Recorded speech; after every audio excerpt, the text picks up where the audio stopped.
Hi guys, welcome back to house space. England versus Croatia ഒരു അടിപൊളി മാച്ചാണ് കാണാൻ പറ്റിയത്. 4-2 എന്ന് പറഞ്ഞ സ്കോറിലാണ് മത്സരം അവസാനിച്ചെങ്കിൽ പോലും ആസ് ഓൾവേസ് ക്രൊയേഷ്യ ആ ചെറിയ സ്ക്വാഡും വെച്ചിട്ട് ഇംഗ്ലണ്ടിനെതിരെ നല്ല രീതിയിൽ ചലഞ്ച് ചെയ്താണ് നമ്മൾ കണ്ടത്.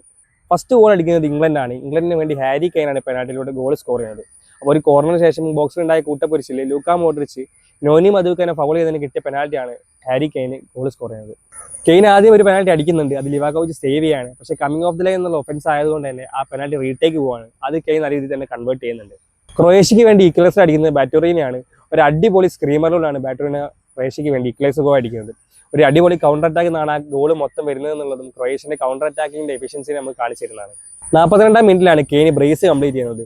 റൈസിന്റെ ഒരു അടിപൊളി കോർണർ കിക്ക് ഡെലിവറി നിന്ന് ഹെഡ് ചെയ്തിട്ട് ആണ് കെയ്ന് ഇംഗ്ലണ്ടിന്റെ ലീഡ് നേടി കൊടുക്കുന്നത്. പക്ഷേ ഇഞ്ചുറി ടൈമിൽ തന്നെ ക്രൊയേഷ്യ തിരിച്ചടിക്കുകയാണ്. പെരിസിച്ചിന്റെ ഒരു ഹെൻഡറിൽ നിന്ന് മൂസയാണ് ക്രൊയേഷ്യക്ക് വേണ്ടി ഈക്വലൈസർ വീണ്ടും അടിക്കുന്നത്. അങ്ങനെ ഒരു അടിപൊളി ഫസ്റ്റ് ഹാഫിന് ശേഷം സെക്കൻഡ് ഹാഫ് തുടങ്ങുകയാണ്. സെക്കൻഡ് ഹാഫ് തുടങ്ങിയപ്പോഴേക്ക് തന്നെ ക്രൊയേഷ്യക്ക് നല്ല പണി കൊടുക്കുകയാണ് ഇംഗ്ലണ്ട്. എലിയറ്റ് ആൻഡേഴ്സൺ നീട്ടി നൽകിയ ഒരു പാസ് നിന്ന് ജൂഡ് ബെല്ലിംഗം ബോൾ ക്യാരി ചെയ്ത് കൊണ്ടുപോയിട്ട് അങ്ങനെ ഇംഗ്ലണ്ടിന് വേണ്ടി ഗോൾ സ്കോർ ചെയ്യാണ്, ലീഡ് ഉയർത്തുകയാണ്. ഇതിനുശേഷം ഇംഗ്ലണ്ട് നല്ല രീതിയിൽ തന്നെ അറ്റാക്ക് ചെയ്ത് കളിക്കുന്നുണ്ട്. എസ്പെഷ്യലി പറയുകയാണെങ്കിൽ സെറ്റ് പീസിൽ ഇന്നലെ ഇംഗ്ലണ്ട് ഭയങ്കര ഡേഞ്ചറസ് ആയിരുന്നു. ഡെക്ലൻ റൈസിന്റെ ഒരു അടിപൊളി ഡെലിവറി ഉണ്ടായിരുന്നു, അത് നിക്കോറിയിൽ കണക്ട് ചെയ്യുന്നുണ്ട്. പക്ഷേ പുള്ളിക്കാരന് ഗോളാക്കാൻ പറ്റുന്നില്ല. അതേപോലെ ഡെലിവറി റൈസ് വീണ്ടും കൊടുക്കുന്നുണ്ട്, അത് നിക്കോറിയിൽ കണക്ട് ചെയ്യാണ്, അങ്ങനെ പോസ്റ്റിലേക്ക് ഹെഡ് ചെയ്യാണ്. പക്ഷേ ലിവാക്കോവിച്ച് സേവ് ചെയ്യാണ്.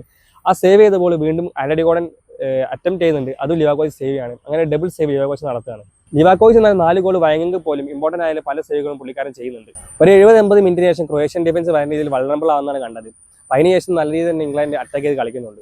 85-ാം മിനിറ്റിലാണ് സാക്കൻ അസിൽ റാഷ്ഫോർഡ് ഗോൾ സ്കോർ ചെയ്യുന്നത്. അപ്പോൾ സബ്സ്റ്റിറ്റ്യൂട്ട് ആയിട്ട് വന്ന 2 പ്ലേയേഴ്സും സ്കോർ ബോർഡ് ഉയർത്താൻ വേണ്ടി ഹെൽപ്പ് ചെയ്യുന്നതാണ് നമ്മൾ കണ്ടത്.